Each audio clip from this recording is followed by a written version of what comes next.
स्वागत है आपका लाइव टाइम में। मैं हूं आपके साथ संजय यादव। मेरे साथ मेरे सहयोगी धीरज इस वक्त मौजूद हैं। प्रयागराज में हमारी मौजूदगी है, जहां पर आस्था का संगम इस वक्त उमड़ा हुआ है। यहां पर देश दुनिया से श्रद्धालु आ रहे हैं और आस्था की डुबकी लगा रहे हैं। लेकिन प्रयागराज संगम में एक से बढ़कर एक तस्वीरें हैं। तमाम संत महात्माओं का जमावड़ा यहां पर है, सिद्ध पुरुषों का जमावड़ा यहां पर है, सन्यासियों का जमावड़ा यहां पर है। और अगर उनका जिक्र किया जाए, बात की जाए, तो न जाने सनातन को लेकर, सनातन की प्राचीन जो गाथाएं हैं उनके मुखार बिंदु से सुनाई दे रही हैं। धीरज भी हमारे साथ है। आज हम एक ऐसे सिद्ध महात्मा, सिद्ध पुरुष से बातचीत करने वाले हैं जिन्होंने मौन व्रत भी धारण किया, जिन्होंने, आपको बता दें कि उन्होंने संन्यास भी धारण किया, इसके अलावा फलाहार धारण करते हैं। और उनकी आज बातचीत उनसे होने वाली है, उनकी हम चर्चा करने वाले हैं। धीरज, जहां पर हम मौजूद हैं, यहाँ पर 12 ज्योतिर्लिंग बनाए गए हैं। ये अपने आप में अद्भुत है। बिल्कुल संजय, यहाँ पर जो मौनी महाराज जी हैं, जो अमेठी में जिनका आश्रम है, फलाहारी बाबा है, करीब 14 वर्ष तक वह मौन व्रत उन्होंने धारण किया हुआ था। बिल्कुल, मानव समाज के कल्याण के लिए, विश्व के कल्याण के लिए। और आज उन्होंने यहाँ पर मेला क्षेत्र में 12 ज्योतिर्लिंग, जो देश भर में 12 प्रमुख ज्योतिर्लिंग हैं, उनकी स्थापना यहाँ पर की है। और 5 करोड़ 51 लाख रुद्राक्ष मणियों से महाराज जी ने, मौनी महाराज जी ने यहाँ पर ज्योतिर्लिंग स्थापित की है। और इनका जो दृश्य है वो दिव्य है। ये देखिए, बिल्कुल, ये रुद्राक्ष, दरअसल इसी रुद्राक्ष से 5 करोड़ 51 लाख रुद्राक्ष। और आपको बता दें कि आश्रम की तरफ से एक भी रुद्राक्ष दरअसल खरीदा नहीं गया है। ये धीरज वो रुद्राक्ष हैं जिन्हें भक्तों ने दान किया है, भक्तों ने भेंट की है आश्रम को। और उससे ये रुद्राक्ष की पूरी जो शिवलिंग आपको दिखाई दे रहे हैं, 12 ज्योतिर्लिंग ये तैयार हुए हैं। और आपको बता दें कि इसके अलावा जो महाराज जी धारण करते हैं वो एक तरह से दिव्य रुद्राक्ष हैं, जो महाराज जी की तरफ से इस वक्त धारण किए गए हैं। साथ में यहाँ पर हवन कुंड बनाए गए हैं। आखिर ये 12 ज्योतिर्लिंग का जो कॉन्सेप्ट है वो क्या है, क्यों आखिर धारण किए गए हैं, इस बात को हम समझने की कोशिश करेंगे। महाराज जी की तरफ से खुद नंदी, देखिए भोले बाबा की यहाँ पर पूजा होती है तो नंदी विराजमान है। और इन सब के अलावा अब दिव्य दर्शन हम आपको करवाते हैं महाराज जी के। पूज्य संत महायोगी मौनी महाराज जी हमारे साथ मौजूद हैं। और ये आप देख सकते हैं, डमरू की जो मधुर ध्वनि आपको सुनाई दे रही है, महाराज जी का ये दर्शन है। और अब बातचीत के सिलसिले को हम आगे बढ़ाएंगे धीरज। और ये भीड़ जो है ये सब बता रही है कि मौनी महाराज जैसे योगी साधु संत को लेकर लोगों में आस्था कितनी है। बिल्कुल महाराज जी आइए। महाराज जी महाराज जी, महाकुंभ तीर्थराज प्रयागराज में आयोजित हुआ है। 144 वर्ष बाद यह संयोग, महासंयोग बना हुआ है। महाराज जी, हम चाहेंगे आप आगे आइए। और महाराज जी, सबसे पहले ये जो महाकुंभ का महत्व है, उसके बारे में लाइव टाइम्स के दर्शकों के बारे को बताइए जरा। माघ मकर रवि गति जब होई, तीर्थपति आव सब कोई, मज्जन कर फल पेखिय तत्काला, काक होई पीक बकऊ मराला, दरश परश मज्जन अरुपाना, हरई पाप कहा वेद पुराण, देव धनुष किन्नर नर श्रेणी, सादर मध्य सकल त्रिवेणी। तीर्थराज प्रयाग की पावन धरा पर 144 वर्षों बाद लगने वाले महाकुंभ के पावन अवसर पर भगवान महाकाल की कृपा से भगवान ब्रह्मा की प्रथम यज्ञ भूमि पर 12 माधव के मध्य अक्षय वट की छत्रछाया में त्रिवेणी की गोद में 144 वर्ष बाद लगा हुआ यह महाकुंभ दिव्य है। ज्योतिष के अंकों के अनुसार समस्त कामनाओं को पूर्ण करने वाला है।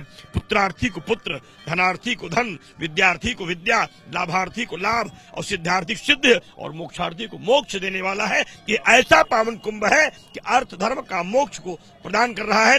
अब इसकी संख्या 144 को हो गई, 145 हो जाती, क्योंकि देवताओं का और मनुष्यों का, देवताओं का और राक्षसों जो युद्ध चला वो 12 दिन तक चला। तो देवताओं का एक दिन, मनुष्यों का 1 वर्ष। तो जब 12 का अंक पूरा होता है तो कुंभ लगता है। और जब 12 को 12 से अंक में जोड़ते हैं तो पूर्ण कुंभ होता है, क्योंकि फिर 12 से 12 कैसे जुड़ गया, तेरा जुड़ जाता, क्योंकि 12 सूर्य है। आदित्य स्वामिनः सर्वे देवानाम चिंतने भयम, जो आदित्य स्वामी है वो 12 है, 12 आदित्य महाराज है। एक एक आदित्य एक एक महीने में संसार जगत की पीड़ाओं का हरण करते हैं। ऐसे जब एक एक सूर्य 12-12 वर्षों तक अपने कार्यकाल की अवधि पूरा करते हैं, तब ये पावन योग लगता है। इसीलिए 144 के अंकों में ही ये स्थिति बन सकती है। सभी लोगों के लिए ये पावन कुंभ सिद्धिकारक है, और जो लोग इससे जुड़ेंगे उनके जीवन में व्यथाओं की वृत्तियां कम होगी। यम यम चिंतते कामम तम तम प्राप्नोत निश्चितम, जो भी चाहते हैं वह आपको प्राप्त अवश्य होगा। जीवन की व्यथाओं की मुक्ति हो जाएगी, जो भी चिंतन करेंगे उन्हें शक्ति हो जाएगी। जब पूजा पाठ अनुष्ठान करने से गंगा के किनारे शक्ति मिल जाएगी। मुक्ति चाहते हैं तो मुक्ति मिल जाएगी, भक्ति चाहते हैं तो भक्ति मिल जाएगी।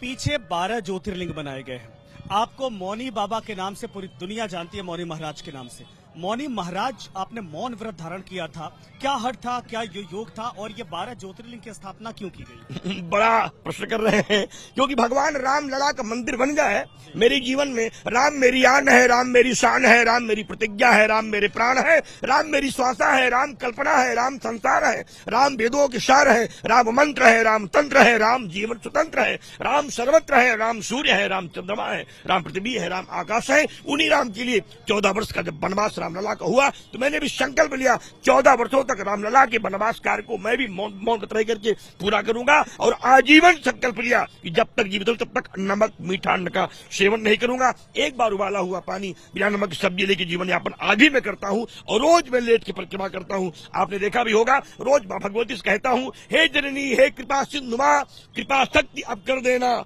जगदम्बे थोड़ी करुणा करके हमें शक्ति भी दे देना।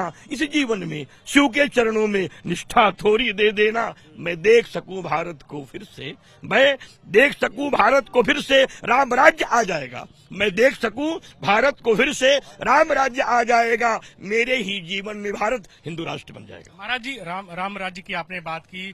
भगवान श्री राम का पिछले 22 जनवरी को प्राण प्रतिष्ठा हुई थी। आप वहां पर उस मंच पर मौजूद थे, और आपने उसी समय कहा था कि हम 12 ज्योतिर्लिंग प्रयागराज में आयोजित होने वाले महाकुंभ में करेंगे। आपने लाइव टाइम्स के साथ बातचीत की थी। तो ये जो 5 करोड़ 51 लाख रुद्राक्ष मणियों से ये 12 ज्योतिर्लिंग बनाने की आपने बात कही थी, आपका संकल्प था, वो पूरा हुआ, यहाँ पर देख रहे हैं हम सब लोग।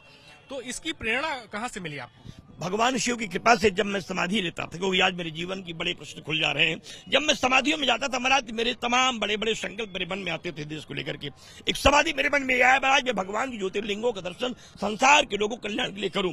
तो ज्योतिर्लिंग का निर्माण सोने से हो नहीं सकता, चांदी से हो नहीं सकता, मिट्टी, क्योंकि जो प्रकट होगा वो ज्योतिर्लिंग है। तो हमें लगा कि कैसे बन नहीं सकती ज्योतिर्लिंग, मन में आगे ज्योतिर्लिंग बनाएंगे, लेकिन कैसे बनेगी? तब ये शिवपुराण में मिला कि रुद्राक्ष भगवान शिव की आंखों से प्रकट है, और जो शिव से प्रकट है, जो स्वयं शिव ने जिसको प्रकट किया है, वही अगर ज्योतिर्लिंग बना दे तो ज्योतिर्लिंग हो सकता है। तो मैंने बाबा से प्रार्थना की, और फिर मैंने एक वर्ष का मैंने अज्ञातवास किया, और अज्ञातवास में मैं किसी से नहीं मिला। एक वर्ष न मैंने सूर्य से मिले, न चंद्रमा से मिले, न वरुण से मिले, न कुबेर से मिले, न दिशाओं से मिले, किसी एक वर्ष केवल मैं जल लिया अंदर, एक गंगा जल, एक ग्रास, और पूरे एक वर्ष एक निश्चित जगह पर रह करके मैंने साधना की। साधना करने के बाद फिर मैं लगातार पुरस्कार करता रहा, और आश्चर्य होगा कि मैंने 100 पुरस्कार किए। एक पुरस्कार 1.25 करोड़ का होता है। 100 पुरस्कार किया। उसके बाद 47 वर्षों बाद मेरे जीवन का सत्य मेरे सामने आया कि बाबा ने कृपा कर दिया, भूतनाथ कृपा हो गई। 10,000 गांव की मैंने फिर पदयात्राएं की, लोगों ने सहयोग किया। तमाम लोग पूरे देश के ऐसे भी रहे जहां हम नहीं जा पाए, चाहे साहित्यकार, पत्रकार, नेता, अभिनेता, सभी लोग, गरीब, अमीर, आदिवासी, वनवासी, रिक्शा वाले, टेरा वाले, सभी लोगों ने मेरे की भिक्षा दी, रुद्राक्ष मणियां दी। और रुद्राक्ष भगवान पशुपतिनाथ के यहाँ में गया, और जब मैंने पशुपतिनाथ जब मैंने समाधि ली थी आज के 35 वर्ष पहले, तब मैंने प्रार्थना की कि महाराज कृपा करिए कि हे कृपा निधान, कभी ज्योतिर्लिंग रुद्राक्षी बन जाए। और 35 साल पुराना लिया गया संकल्प भगवान ने सुन लिया, सारा रुद्राक्ष मुझे पशुपतिनाथ से मिल गया और ज्योतिर्लिंग बन गया। महाराज जी, हम चाहेंगे कि 12 ज्योतिर्लिंग हम लोग घूम घूम के बात करें, ताकि जो दर्शक हैं वो 12 ज्योतिर्लिंग के दर्शन कर सकें। एक चीज और सवाल है, आपके मुकुट में जो मुकुट सुशोभित हो रहा है, खबर मिली है कि ये नेपाल नरेश की तरफ से आपको दिया गया था। देखिए, जब मैं 41 दिन की भूसमाधि लिया था, तो महाराज नेपाल नरेश ने ये मुकुट और चंद्रमा में शिव, भगवान शिव इसमें है, शिव है, शिव में चंद्रमा है। क्योंकि लोग कहते महाराज मौनी चंद्रमा, हम का जन्म चंद्रमा शिव ने धारण किया है। देखिए यहाँ भी चंद्रमा शिव ने धारण किया है, शिव मेरे शीश पर है, विराजमान बाबा है, राह बदल देते हैं, सारी वेदनाओं का विनाश कर देते हैं, हर लेते हैं पातक के सारे पाप को। बाबा जब कृपा करते हैं तो झोली भर देते हैं। उन्होंने कृपा हो गई। और जब मैंने खालिद भूषमाधि नेपाल में लिया तो नेपाल नरेश महाराज वीरेंद्र विक्रम शाह जी ने मुझे चंद्रमा मुकुट भेंट की, रुद्राक्ष मणियां भेंट की। उसके बाद पूरे देश से मुझे तमाम संतों ने भी रुद्राक्ष की दानागर की मड़ियां दी। उन सभी मड़ियों को मैं धारण, लगभग 40 किलो की रुद्राक्ष की मड़ियां मुझे अब तक मिली है। 33,000 से भी ज्यादा रुद्राक्ष की मड़ियां मुझे छोटे बड़े दाने मिलाकर के भिक्षा में मिले हैं, जिनको पहनता हूं। क्योंकि रुद्राक्ष शिव है, रुद्राक्ष शक्ति है, रुद्राक्ष प्राण है, रुद्राक्ष रिद्धि है, रुद्राक्ष सिद्धि है। रुद्राक्ष भगवान शिव की करुणा है, वो कृपा है, वो अनुग्रह है। और रुद्राक्ष एक ऐसा वरदान है कि जो चाहिए रुद्राक्ष दे देता है। शास्त्रों में है महाराज कि यदि गंगा जल का अभाव हो जाए और रुद्राक्ष आपके पास हो, जल में डालिए तो गंगा जल हो जाता है। इतना प्रभाव रुद्राक्ष का। मेरे पीछे जो आपके बाएं साइड है वो 6 दक्षिण मुखी ज्योतिर्लिंग इस बार बनाए गए हैं। दक्षिण मुखी 6 ज्योतिर्लिंग, ये अपने आप में विशेष है क्योंकि 12 ज्योतिर्लिंग में से सिर्फ एक दक्षिण मुखी ज्योतिर्लिंग है, महाकाल जी, महाराज महाकाल। ये क्यों आपने तैयार किया है?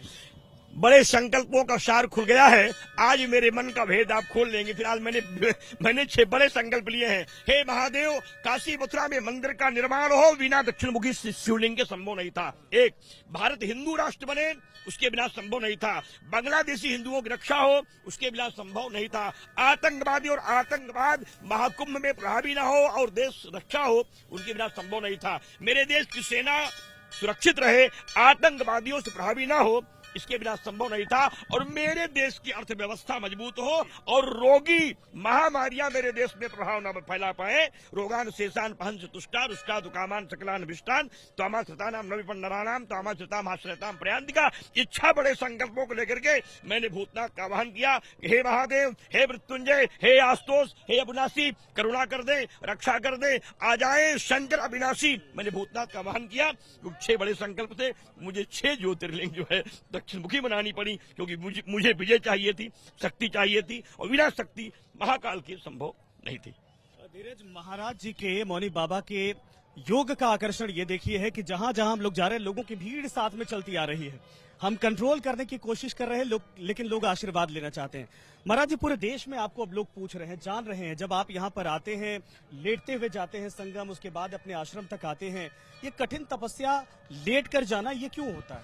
यानी कानिक चपापानी जन्मांतर कृतानि च तानि सर्वाणि नश्यन्ति प्रादक्षिणाम पदे पदे। मेरे देश की जितने भी लोग हैं, वो जाने अनजाने मुझसे जो भी अपराध हो जाता है, मैं उनके सब की रक्षा करने के लिए, सबका कल्याण करने के लिए, जो धर्मावलंबी है, नहीं तो राक्षसों के लिए नहीं, आतंकवादियों के लिए नहीं, जो धर्मावलंबी हैं, जो राम को मानते हैं, कृष्ण को मानते हैं, शिव को मानते हैं, कृष्ण को मानते हैं, गंगा को मानते हैं, गौ को मानते हैं, भारत को मानते हैं, वंदे मातरम को मानते हैं, उन भक्तों के पीड़ाओं के हरण करने के लिए मैं लेट के जाता हूँ। हे जगदम्ब की कृपा कर दीजिए, मेरे राष्ट्र की रक्षा करके झोली भर दीजिए, हर लीजिए पीड़ा मेरे देश की जगदम्बे माँ, अपनी कृपा से थोड़ी करुणा कर दीजिए। भूल चूक होती है, बालक नादान सब अपराध कर देते हैं, करुणा कर दीजिए। मैं अनाथ बन के शरण में आया, मैया भीख मांगता हूँ, थोड़ी झोली भर दीजिए। स्वभाव से सबके लिए प्रार्थना करता हूँ। सर्वे भवन्तु सुखिनः, सर्वे सन्तु निरामयाः, सर्वे भद्राणि पश्यन्तु, माँ कश्चित् दुःखभाग् भवेत्। उसमें कभी कभी मेरे अपने स्वार्थ भी जग जाते हैं। इस बार की परिक्रमा जब मैंने किया है, कुंभ की पहली परिक्रमा, तो काशी मथुरा मंदिर निर्माण के लिए किया है कि जल्दी से अब राम मंदिर बन गया है और काशी मथुरा बन जाए। अब की बार जो मेरी 1133वीं परिक्रमा थी, जिसमें मैंने 6900 किलोमीटर की सीमाएं पार कर दी है, 6902 किलोमीटर हो गया है मुझे लेट के चलते चलते। तो अब वो अगली परिक्रमा मेरी जो है वो हिंदू राष्ट्र को लेकर के है, जो मौनी अमावस्या को है। तो इसलिए और 6.5 घंटे मुझे लगा है। 8:30 बजे मैं यहां से चला हूं, 8:30 बजे चला, उस 2:30 बजे मैं संगम, देखिए महाकाल जी के शरण में हूं, तो बाबा जी कृपा से 6.5 घंटे मुझे मां संगम की गोद में पहुंचने में लगा। सभी लोग कह रहे थे महाराज दूरी बहुत है, कोई खतरा हो जाएगा, प्राण छूट जाएगा तो क्या होगा। हमने कहा प्राण छूट जाए ठीक है, लेकिन प्रतिज्ञा न छूटे, प्रतिज्ञा मेरी बनी रहे और राम मंदिर, काशी मथुरा मंदिर निर्माण हो जाए, उसी को लेकर के संकल्पित थी और इसीलिए परिक्रमा करता रहता हूं। और परिक्रमा करने में बहुत कृपा हुई और 1 लाख से ज्यादा लोग मेरी परिक्रमा में सम्मिलित हुए। उन सभी लोगों को आपके इस चैनल के माध्यम से बधाई देता हूं। जो लोग खड़े थे पुष्प लेकर के, विभूति लेकर के, हर हर गंगे, जय महाकाल के उद्घोष कर रहे थे, बॉम्बे से लेके, कलकत्ता से लेके, दिल्ली से लेकर के कहां कहां के लोग रोडों पे खड़े थे। सबका एक मतलब था, देश को बचाएंगे, राष्ट्र को बचाएंगे, भारत को हम हिंदू राष्ट्र बनाएंगे और वहां को मुख्यमंत्री बनाएंगे। महाराज जी, राम मंदिर आंदोलन में भी आपकी बड़ी भूमिका रही है। अयोध्या में रामलला का मंदिर बन गया, 22 जनवरी कल है, 1 वर्ष पूरा हो गया, तो वो जो संस्मरण है जरा वो सुनाइए। मेरे जीवन की राहें मुश्किल से संभलती है, राघव मेरे आ जाओ, राघव मेरे आ जाओ, तेरी याद ये आती है, पल पल छिन छिन राघव, पल पल छिन छिन राघव, तेरी याद सताती है, बनवासी बने थे तू, प्रभु आए भवन अपने,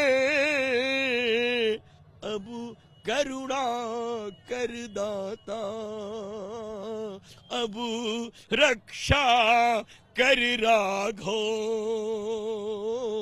अब करुणा कर राघो, हमें छोड़ न जाना फिर, करुणा करके राघो, हमें छोड़ न जाना फिर, मेरे कई पीढ़ियों का प्रभु दर्द झलकता है, जो देख न पाए थे उनको भी दिखा देना, हमें भूल न जाना प्रभु, कहीं छोड़ न जाना प्रभु। ये दर्द हृदय में रहता है, कब पापी कुटिल बढ़ेंगे प्रभु, इसलिए कृपा करना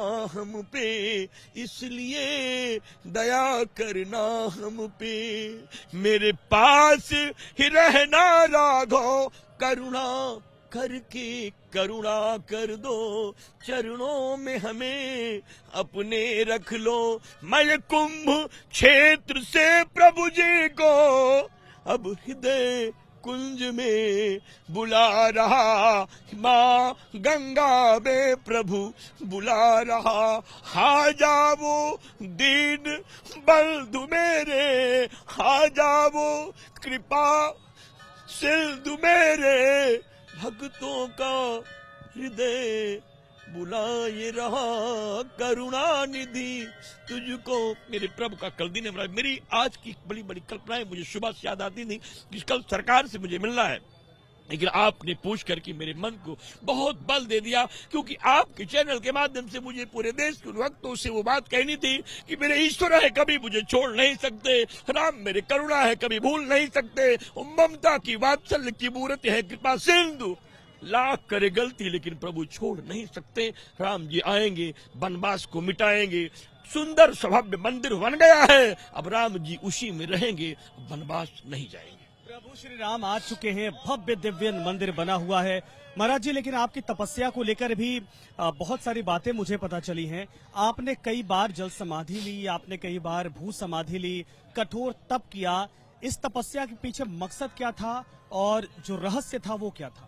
बस समाधि का जो बड़ा उद्देश्य था वो था कि राम मेरी आन है, राम मेरी शान है, राम मेरी पहचान है, राम मेरी प्राण है, राम मेरी प्रतिज्ञा है, राम मेरी मर्यादा है। जब कभी मैं यज्ञ करता था तो लोग हास्य करते थे, कहीं समाधि लेने से राम मंदिर बनेगा, कहीं दीप जलाने से राम मंदिर बनेगा, कहीं परिक्रमा करने से राम मंदिर बनेगा। जब अंतिम बार मेरी समाधि सीताकुंड पर जो कुछ अयोध्या के निकट में है, उसी की 56वीं मेरी वो समाधि थी। उसी समाधि के बाद और फिर भगवान रामलला कृपा हुई और उच्चतम न्यायालय का आदेश आ गया और फिर भगवान कृपा से राम मंदिर बन गया।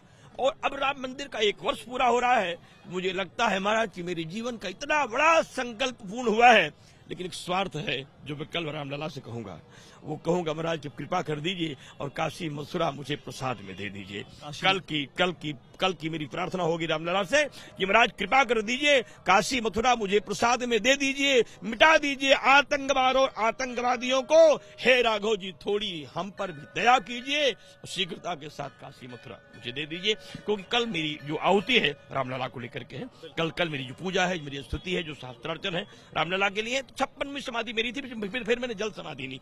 एक तरीके से एक बड़ा प्रपंच था। लोग कहा करते थे कि ये हिंदू धर्म के लोग केवल ऐसे ही आरती पूजा करते हैं, कुछ साधना थोड़ी कर सकते हैं। जब मैंने भगवान शिव की साधना करना शुरू किया और जब मैं उत्तराखंड में रहने लगा, उत्तराखंड में 12 वर्ष की अवस्था में मेरी पहली भू समाधि हुई और तभी से लेकर के लगातार मैं समाधियों के क्रम में रहा और अंतिम समाधि मेरी सीताकुंड पे हुई।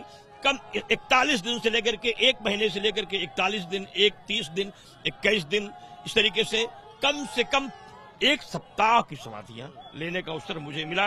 और अब भी मेरी जो प्रबल इच्छा है, आज मैं आप चैनल पर कह रहा हूं, मेरी इच्छा है एक समाधि इस कुंभ में भी मेरी एक समाधि भगवान की कृपा से हो जाए।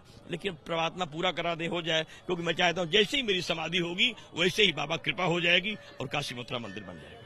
महाराज जी, काशी मथुरा को लेकर लंबी लड़ाई लड़ी जा रही है, लेकिन एक विषय संभल कर निकलकर सामने आ गया है।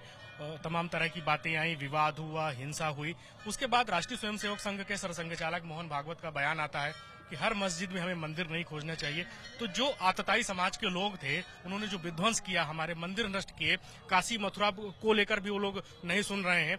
जो 3 नहीं 30,000 की जो बात लगातार होती रही है, तो आगे आप सन्यासी हैं, तो आगे आप लोगों की क्या रूपरेखा रहने वाली है? देखिए, हमारा एक निश्चित संकल्प है। मैं सन्यासी हूँ, मैं किसी व्यक्ति से बंधा नहीं हूँ। मेरा जो संकल्प है, जहां जहां राघव की धूली पड़ी है, जहां जहां रामचंद्रों की धूली पड़ी है, जहां भी भगवान के अवतार की भूमि है, संभल मेरी धरती है, उसे लेके रहूंगा। किसी भी दिशा में उसे छोड़ नहीं सकता हूँ। धर्म संसद में होगा बना तो मंच से भी कहूंगा कि भगवान की जहां जहां भी आध्यात्मिक स्थलें हैं, जहां सिद्धपीठें हैं, वहां जो भी अतिक्रमण हुआ है वह रोका जाना चाहिए। लेकिन जो मोहन भागवत जी कहना था उसका विषय कुछ और था। उन्होंने किसी प्रश्न पर कहा था कि लोग एक नए मुकदमे को लेकर पहुंच जा रहे हैं, जिससे थोड़ी सरकार की छवि खराब होने लगी थी। उन्होंने कहा कि देखिए, जो भी करना हो सोच समझ करना चाहिए। एक कोई न कोई तमाम लोग अपने आप को थोड़ा आगे लाने के लिए भी सियासत करने लगे थे। उस पर एक संदेश था कि भाई देखिए, जो भी किया जाए एक निर्णय के साथ किया जाए। अगर आप हर जगह रोज मुकदमा की फाइल लगाते रहेंगे, हमारे जो महत्वपूर्ण विषय है उस पर हम लोग चर्चा नहीं कर पाएंगे। और ये होगा बना कि हम लोग मुकदमों की छवि बढ़ा रहे हैं। तो सबसे पहले था काशी मथुरा का निर्णय हो जाने दीजिए। संभल इसके बाद मेरा केंद्र बिंदु है, क्योंकि भगवान का अवतार संभल में ही होना है। और मैं तो संभल के लिए आप बता दूं, मेरी गौशाला में आपके कैमरे में कैद हो जाएंगे। मैंने बंगलामुखी देवी की 36 त्रिशूल की स्थापना की है। 36 त्रिशूल, जिसमें लिखा है सत्यम शिवम सुंदरम, रुद्रकाली, महाकाली, भद्रकाली, श्रीकाली, कपाली काली, शत्रुकाली विध्वंसे विध्वंसे, शत्रुम रक्षे रक्षे, शत्रुम मारे मारे, मुहे मुहे, स्तंभे स्तंभे, उच्चाटे उच्चाटे, शत्रुम बुद्धिम नाशे नाशे, और मम राष्ट्र संरक्षे संरक्षे, संकल्पित कार्य साधे साधे, मनोवांछित फलम देश दे का मैंने संकल्प लिया है। क्योंकि भगवान का अवतार वही होना है, इसलिए उस भूमि को खाली कराना मेरी प्रतिज्ञा है, मेरी निष्ठा है। मैं सरकार से भी चाहूंगा, खुदाई हुई है, साक्ष्य मिले हैं, न्यायपालिका से निवेदन करूंगा, देश स्वतंत्र हो गया है, संविधान के अनुसार उस पर मुकदमा चल करके कार्रवाई कर करके शीघ्र से स्थान खाली करा दे, क्योंकि कलयुग लग गया है और भगवान के अवतार होने का समय सन्निकट है। जहां भी भगवान के अवतार है, जहां तीर्थ है, उस जगह इनका जो अतिक्रमण है उसे अगर छोड़ देते हैं तो हम कभी भी बात नहीं करेंगे। लेकिन अगर आप हमारे जो आस्था क्षेत्र है, अगर आप उनको नहीं छोड़ते हैं तो फिर आप रोज भी बात करना चाहते हैं। हम एक बात पूछना चाहते हैं पूरी मुस्लिम समाज से, आप चैनल की तरफ से, कि ये बताइए कि हमने विवाद किया है कि आपने विवाद पैदा किया? मतलब राम मंदिर आपने तोड़ा, कृष्ण भूमि आपने तोड़ा, और अब विश्वनाथ मंदिर आपने तोड़ा, संभल में आपने तोड़ा। हर जो मूल्यवान मेरे स्थल थे उनको प्रभावित आपने किया, मतलब नुकसान आपने किया, और दोस्त हमारे ऊपर। अब आप कह रहे हो कि ये गंगा का तट, जो गंगा का तट है जहां हम कल्पवास कर रहे हैं, ये भी उनकी वक्ती संपत्ति है। तो मुझे बड़ा आश्चर्य हो रहा है कि हम कहाँ जाएं।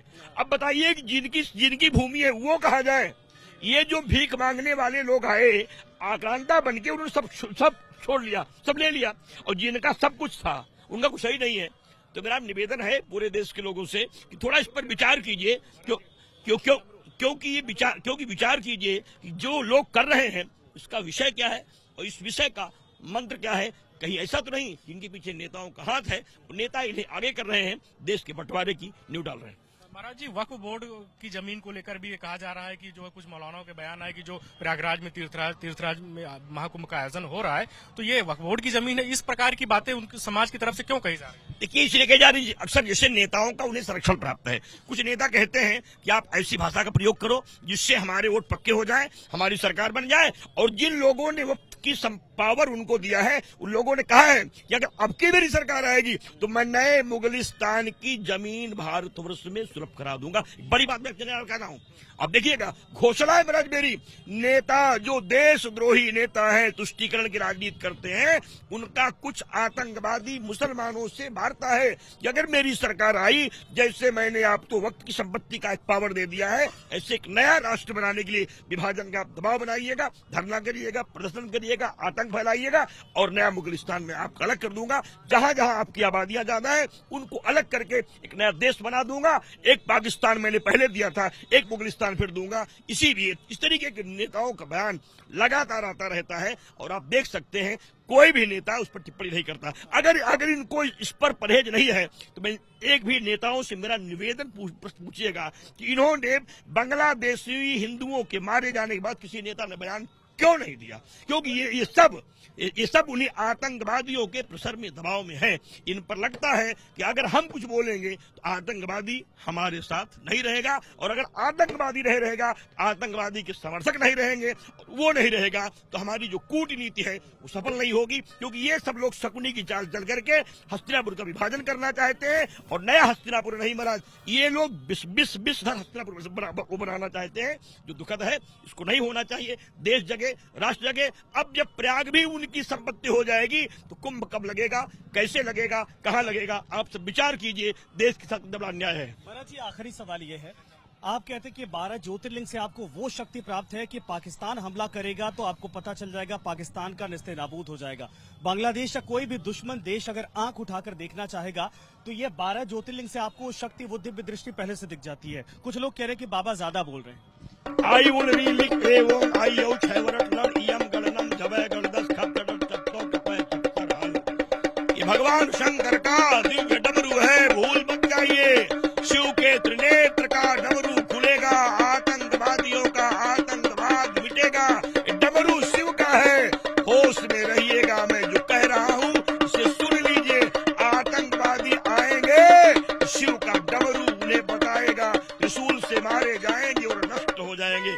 फिर कह रहा हूं, जो भी आतंकवादी भारत में प्रवेश करेगा उसकी जानकारी महाकाल की कृपा से देश के उन साधकों को हो जाएगी। इसके पहले भी जो संत महात्मा थे उन्हें इसकी जानकारी होती थी। गाधी तनय मुनि चिंता व्यापी, हरि बिनु मरहि न निश्चर पापी।